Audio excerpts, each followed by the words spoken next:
So we're working on the 7510 again. The Deere's got its front legs back under it. Some new rubber. Got the axle back in place. Resealed the steering cylinder while I was there. So it was easier to do while it was out. Changed the front axle oil there and got that back in. Machinist cost us about $500, $400 to get the machining done, and another $60 for bushings. Not a bad repair. About what one of these tires costs.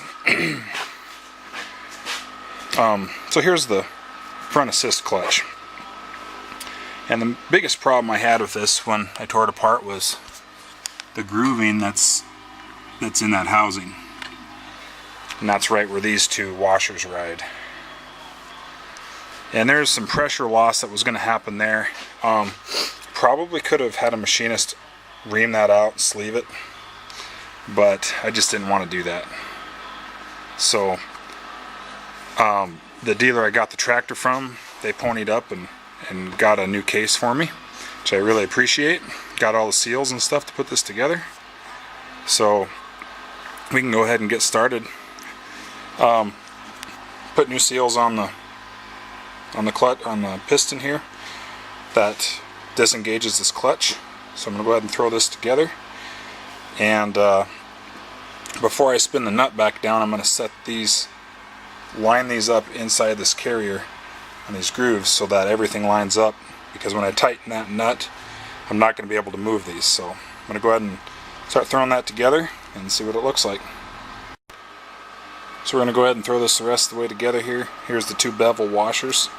I already got them thrown on. This is sitting inside that carrier assembly, so those clutch discs and steels are there. I'm going to go ahead and thread this nut down.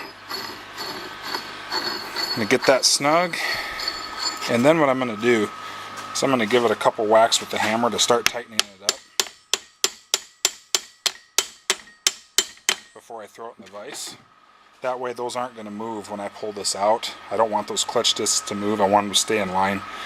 I'm going to throw it in vise and put pressure here and here and squeeze that together so I can get this nut fully tight. So I took a bolt and a nut and squeezed it in my vise here to compress the sides of this bevel washer, and I tightened this nut up with a hammer and a bar until I was back where I was with that groove, and I'll stake that collar the way it was, and then we'll be ready to throw it back on the shaft and in the case. So there's not a lot left to do here. I'm going to throw this bearing in the case here. I already got my new race in. Slats going in there, and this shaft needs to go into the end of this gear, this clutch assembly, like so. But what I got to do first is put this in the case, then I can put the shaft through from this end. I did get my new bearings on. I just figured for the extra $50 I'm going to do the bearings. I put the new, I don't know if these are a Teflon washer there and there and there and there. These are for your clutch sealing, so both of these are, and these weren't even on here when I pulled this apart. They were disintegrated and gone. But I'm going to go ahead and try to put that assembly together, and then we're going to set up the shims behind this last race here that goes in the top, and that's going to set our basically our tension on the bearings to keep them from being too loose or too tight. So with the clutch in here, shaft through, and the bearing race in there, I then just use a couple bolts and put this outside flange back on, and that's what presses down on your outside bearing race, which has got these shims between this piece and the race. And you then check with a dial indicator here, something like this, you'll check your bearing end play. And so basically take this guy, if I can do it one-handed here, and set him up if I can. And let me set this down a second.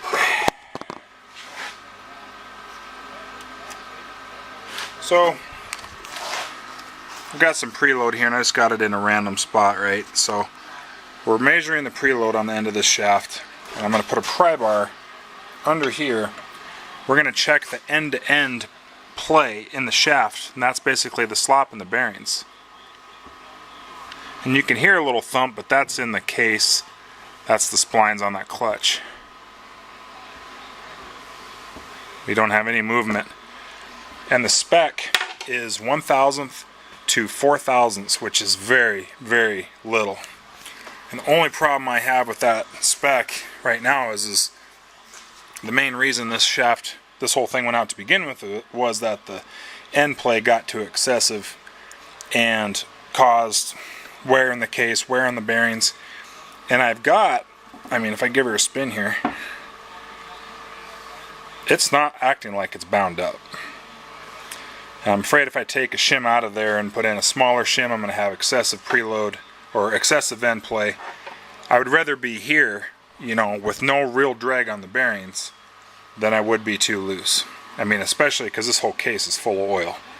But I'm going to try a little bit smaller one, and we'll see if it gets any better or if I got to go with this. So I've gotten the tension on this down to just about 1,000th. Which is as much as I'm going to give it, and man, does it spin, you know, really free. Part of me still wishes maybe there was a little bit of preload, but you know, if it goes another 10,000 hours with Deere's specs, I think I'll just leave it at, you know, their spec of 1,000th. So go ahead and tear this back off, this snout. And there's your shims are in there right above your race. And now I need to put the seal back in to this. Here's my new seal. And put the O-ring on the outside of it. There's your gap there for your O-ring. And then this can go on. From there, we're going to use Loctite. This is John Deere's part number. It's Loctite 574. It's a type of anaerobic sealer, I believe. And that's what's going to go on this mating surface here all the way around. And I'm going to give it overnight before I refill it. I mean, from what information I can find online, they talk about a cure time of around 2 to 4 hours. Basically, it cures as soon as it loses contact with air. You know, just for safety's sake, I don't need this tractor tomorrow or today, but if I did, I'd probably do it. You know, put it on, leave it 2 hours and go. But for me, I'm just going to put this sealer on right before I go in and bolt it up and leave it overnight. I'll know it'll be sealed up. I won't have to worry about it. So I'm going to go ahead and do that, get some sealer on it, and throw it back underneath. So we got the Loctite 574 on the case and ready to go back under the tractor. We got the underneath all cleaned off, so bolt this up tight and let it sit overnight and see what happens. So it's in. Nice greasy puddle under here. But there she is in all her glory. Really not a bad job. I know some of the problems with front wheel assist on these tractors are the splines wear out. So these cases a lot of times have to come off just for that, to get a new shaft. But so all I'll have left to do here in the morning is throw the valve back in this port up here, and I'm gonna have to hook the line up that goes around and up under the floor. Hook the drive shaft up, tuck the hoses in, but we're over the hump here, so just a little bit left to throw her back together, and hopefully everything works the way it should. And maybe be cutting hay in a couple weeks.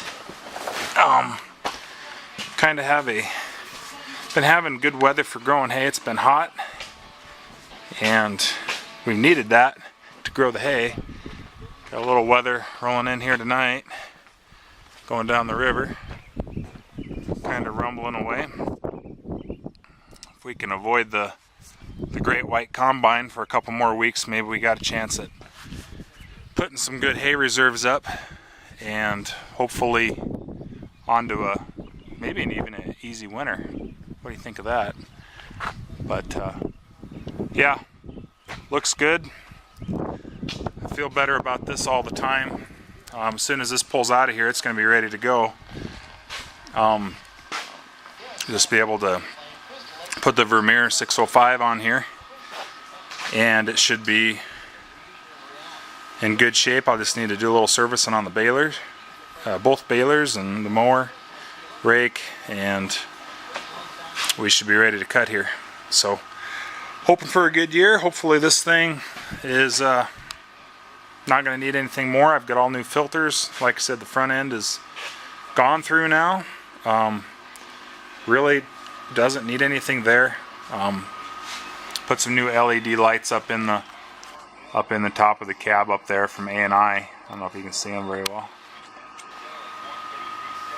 They're pretty sweet. I really like that. We'll see how they are out in the pasture. So, new tires all the way around. We had to put a pair of fronts on. The rears were new when it came here, but they had put bias ply on, which I don't care for that much. But since they'd already done that, and they kind of put the cheapest ones they could find on there, but since we already had bias ply there, we put bias up front. Maybe we can get by half a dozen, 10 years with it, and worry about that next time around. So hopefully that was somewhat helpful to anybody that's got to do this job. I did replace the thrust washer in there, and this one washer between the bearing and the lower end of the case and the bearing, basically between this little bearing and that bearing, or between that case. But aside from that, it didn't require a whole lot of parts replacement. In that case, that grooving I was telling you about back here, I talked with my machinist and they can fix that. So you don't need to buy a $1,200 case. You might have to pay $400 to get it bored and sleeved, but it's not all bad news. But thanks for watching.